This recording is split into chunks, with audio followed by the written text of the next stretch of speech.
Hey everybody, it's Shaman Sister Sin, and you're listening to the Meditations and More podcast brought to you by the Little Shaman, that's me. Today I want to talk to you about what is not a narcissist. I've talked a lot about what a narcissist is, and today I want to talk to you about what it isn't. That word is getting thrown around a lot these days, and a lot of times we see it being applied to things that are not narcissistic. Kids taking selfies, for instance, are not automatically narcissists. Vanity is not narcissism. Arrogance is not narcissism. Wanting things your way, or even just plain selfishness, is not narcissism.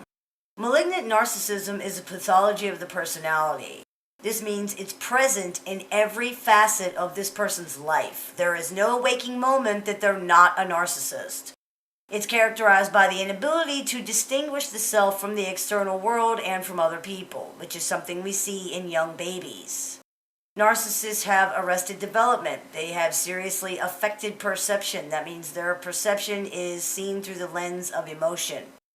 They have malfunctioning schema in the brain and severely dysfunctional emotionality. These are not simply selfish people or people who are stuck on themselves. They have an actual problem. Because of this problem, they are often abusive, incapable of empathy, and completely self-focused to the point that they don't even see other people as people. They are incapable of perceiving reality correctly to the point that they're sometimes misdiagnosed with delusional disorders like schizophrenia. They believe feelings are facts. They have no identity. They are so emotionally volatile and unpredictable that they're often misdiagnosed with mood disorders such as bipolar disorder. They are prone to substance abuse and depression. They are prone to decompensation, or what some call collapsing, and psychotic breaks. They have the emotional understanding, control, and capability of toddlers. They are angry, frightened, miserable people who are unable to understand or change the cause of their misery.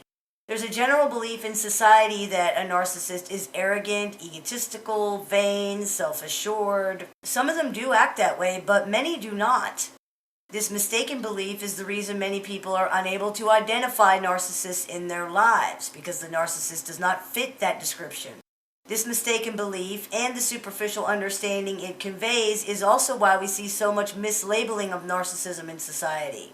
People truly do not understand the severity of this disorder. It has become a vogue term in the last few years, and rather than promote understanding and shedding light on the abuse that so many people are going through, that has actually, unfortunately, increased the already widespread misunderstanding of the disorder. The word is losing its meaning thanks to overuse and misuse. And even worse, people are being called narcissists or are afraid they actually are narcissists when they're not. I see that all the time. It's gotten to the point that anyone who is seen as selfish or arrogant, or anyone who even argues a point, is called a narcissist. For someone like me who is very invested in educating other people about this very serious and very debilitating disorder, it's very frustrating. People who suffer narcissistic abuse are often hidden victims. They sometimes don't even realize they're being abused, and the ones who tell are often not believed. There's so much misinformation out there about what narcissists are that it's no wonder people feel powerless and unable to understand what's going on. The court system, schools, workplace environments, even doctors and therapists too often simply do not understand what they're looking at. Whoa, Bob can't be a narcissist. Look how he shows those pictures of his kids to everybody. Susie can't be a narcissist. She doesn't talk about her looks at all. These type of things are very frustrating to deal with because as this type of misinformation becomes ingrained in society, it becomes part of common knowledge, and it's very hard to educate people out of it. Narcissist now means people who take selfies on Facebook or spoiled kids with entitlement issues. These things are not narcissism. They can be behaviors associated with narcissism, but there's a lot more to it. There is such a thing as societal narcissism, and that has to do with the expected or acceptable behaviors in society. If the acceptable behaviors in society are narcissistic, then even people who are not narcissists may engage in them because it's accepted, but that's a whole different thing.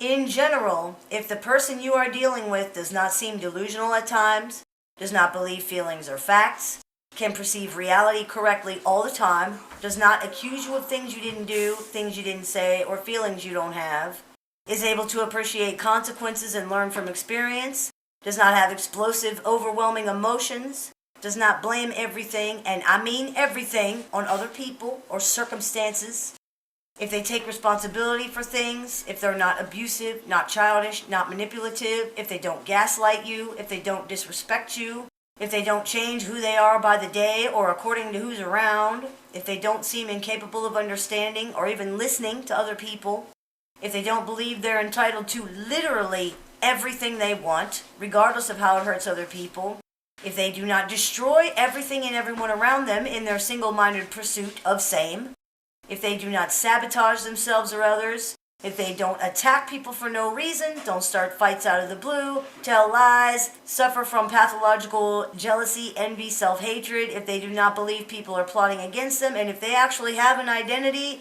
then they're probably not a narcissist, no matter how many selfies they take. Hope this clears a few things up for you. As always, I look forward to your comments, questions, and suggestions, so please keep those coming. You've been listening to the Meditations and More podcast brought to you by Little Shaman. That's me. May the Great Spirit bless you and have a wonderful day.